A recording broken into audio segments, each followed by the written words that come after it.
God, I love that man. Dino Babers, that is right from the Mark Packers never coached a game, but if I was a head coach, answer to the media, you know what? You'll find out who our starter is when we get ready to kick this thing off against Ohio. That's the answer to the question. I loved it. All right, man, I'll tell you what. We didn't even pass the memo. Look at this. Dino Babers, Seriously? part of the Dino Babers collection. You know, Coach, when I heard you're coming on, I said, forget T-shirt Friday. I'm stepping it up with the Dino Babers collection today. So I'm styling the orange Block S right there, my man. Looking good. Well, I'll tell you what, I appreciate it, but I don't know what's going on with Wes, but there's no I in team, Wes. There's no I in team. It's good to see you as well, Coach. Very excited to have you on the program. Hey, let me tell you something. Again, I'm going to pull Wes Durham here and direct for a second. I think we should put Dino on the far right or left and Wes in the middle. And, Coach, we'll give him the Dino Pac-Man Syracuse sandwich during this interview, right? We'll just kind of bookend it. I think that would be good for Wes. Wes, remember, if you can make it in New York, you can make it anywhere. Just remember that. That's why we're putting you in the middle. All right. I know you've got an unbelievable coaching influence and coaching tree, so I want to make sure I get this right. Is the fact that you answered the question the way you did, were you directly influenced by my partner in your thoughts about Tommy DeVito and Garrett Schrader, and you were thinking about Pack the whole time?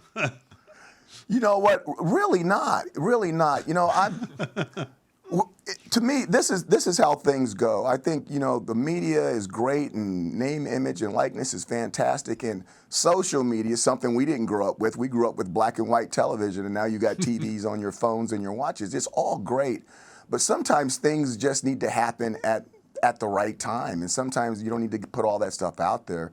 The questions can be asked. That's part of your guys' job, and I respect you guys for doing that. But sometimes the answer needs to be, you know, 7:30 or 8 o'clock on some Saturday night in Athens, Ohio. With that said, who's your starter? No, just kidding. How have they looked in fall camp? I mean, how would you address, you know what, we got two guys we know we can win with? You know what? I think that both of them have something that they're better at than the other guy, and we got to get them on. We got to get them on the field and see how it's going to all cook with everyone else. But I'm excited that I want to see both of them. But I think some of this has been misled. I mean, you know, we're out there to win games, and I mean, it's not intramurals. I mean, the guy that is playing really well is going to be the guy that plays, and you know, the guys will continue to let people develop if we're not sure about things, but hopefully before this is all said and done, we'll have either one or two really good quarterbacks competing with each other to become one.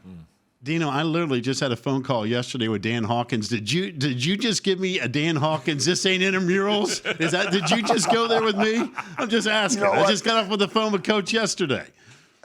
You know, he might have gotten in trouble for it, but I thought that was one of the best lines I've ever heard. All right, I look at your team, and long before you play next Friday or Saturday or next weekend period, I look at this as like, man, this has just got to be a lot better than a year ago. I mean, it just seemingly, and I've said this, I thought you were one of two programs that never found the rhythm last year, never found the continuity. There was one thing that led to another. It never quite seemed to gel. That's got to be a completely different feeling right now.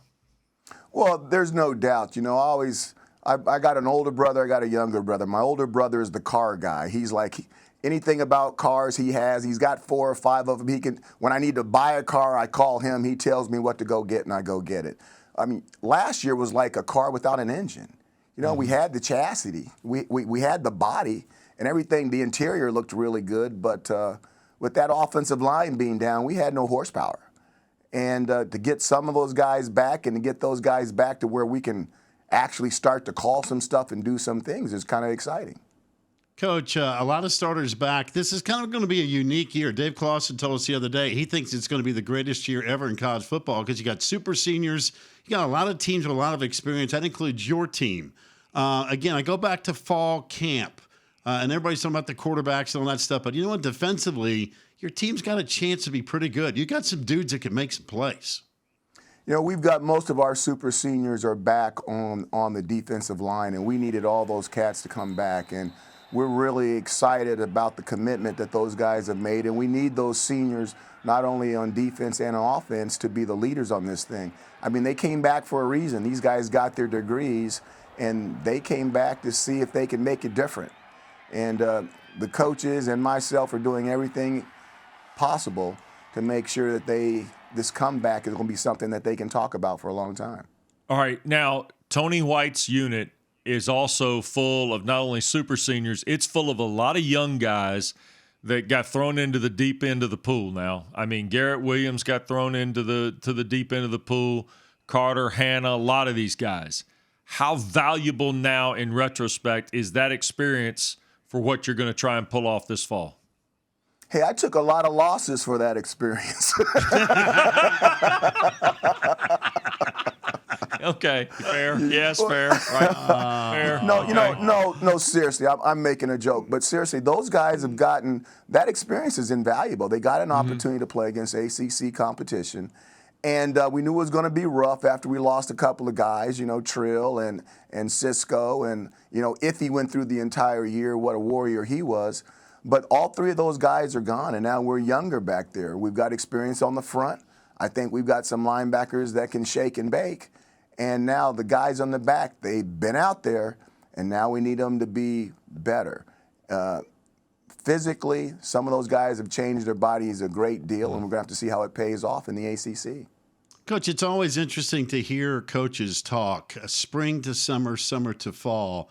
A lot of guys sometimes open up against number one Alabama, like Miami, and Manny Diaz has talked about, man, our guys know what waits. Also, the flip side is when you come off a tough year, you know what, you find out about the culture in your locker room, guys that want to take ownership and say, hey, you know what, not again. We're never going to experience a season like that again. And whether you're playing Alabama or Cupcake U or whatever, anything in between, you find out about your football team in the spring and the summer. You just talked about, man, there's some guys that bodies look totally different. What about the culture, the leadership of the guys taking ownership going, hey, we're not going to live through a 2020 season again? You know what? Like, again, I think those super seniors are doing exactly that. And they have spoken out more. They have addressed more issues, twice as many issues as last year. And I'm really, really proud of what they're doing. There's a maturity about them. And here's the other thing. Some of those cats have been around us 6 years, when you think about it, if they have a redshirt year. So they don't have an issue coming up and just saying, hey, coach, boom, boom, boom, boom, boom. Now, there's always that line between what the head coach and the coaches need to know about what's going on in the locker room. But I think the stuff that they're not telling us, they're addressing and they're taking care of themselves. And that's the way it should be. You touched on a lot of different position groups here. The super seniors and the young guys. It's an interesting chemistry. I mean, we look at like one of these defensive stars. We talked about Mikel Jones yesterday. I mean, that's a playmaker. That's a legitimate playmaker in this league. You don't have to go very far down a really strong linebacking list to find his name. How important is that presence alone in the rebound season you're looking for? As good as everyone else is, Mikel is the quarterback of that defense. And I can still remember and I'm not going to give you a name, there was an incident that happened last year, really, really early with one of our young people. And, a coach, maybe the one looking at you, got after him a little bit. And his response was his response. And I can still remember that young man maybe thinking about doing the wrong thing, and Mikel had his arm around him and talked to him and talked to him and talked to him. And next, 4 or 5 minutes later, that guy was back in there, and he was doing good, not bad. He was doing right, not wrong. And I'm not going to tell you who that guy is, but he ended up playing a whole bunch of games, and I'm super fired up, and we're super excited about what he can do this year. That's the stuff that leaders do, and that's what Mikel Jones is.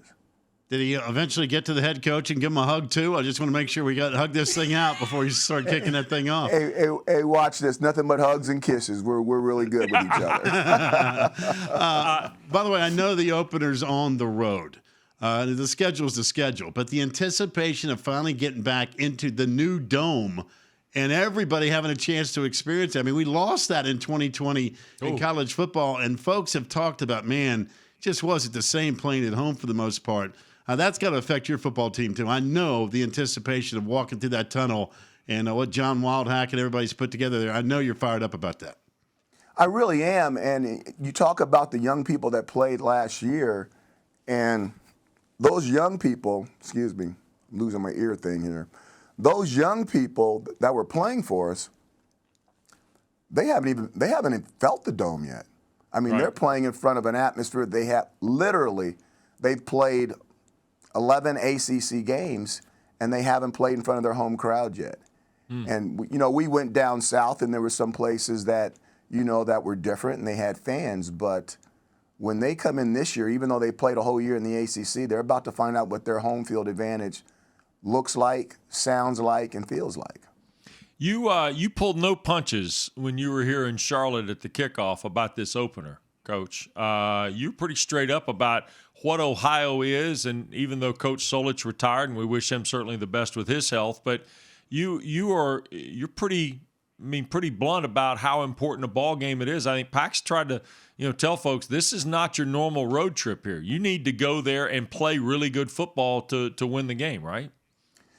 I've got experience in that league, and I've got a lot of experience with Ohio, and I wish Frank the best. Frank and I go way back, and I have nothing but utmost respect for him. And I'm sure he'll be at that game, and the guys will be playing really hard, not only for the new head coach, but for Frank as well to put one on us. But this is not. For some reason, it seems like when we play a MAC school, they're supposed to win their side of the conference or something like that. This is a really good MAC team. The head coach, it was the old offensive coordinator. He's been there. He knows his players. The defensive coordinator did not change. He's been there. The system has been inbred for a long period of time, and that program as well. So we're going on the road. We're playing a team, and when this is going to be a big time game. It's not an easy game. Obviously we're not even favored in the game. Now we feel good about going down there, and we feel good about who we're going against, but this is going to be difficult. And hopefully, and we're going to have to play well if we're going to have an opportunity to win. Well, I know you were concerned about my man when you missed him at kickoff, but, he showed back up, and he's running 100 right now. I just want you to know he's ready for kickoff. Out of all the people in the world, if I had to wrestle somebody for the rest of my life, you know what I mean? It's me and that guy. I think we can. When we're good, we're good. When we're bad.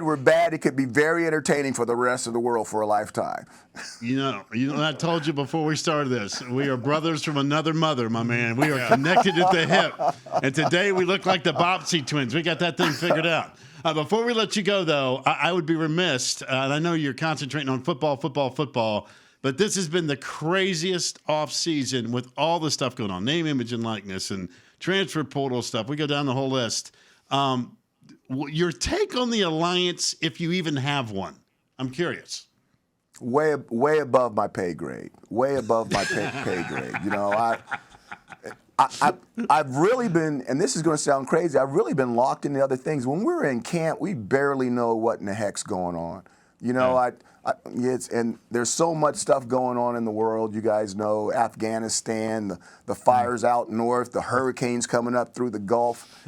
So much stuff going on. And when we're in camp, we hear about that stuff, but we're in camp.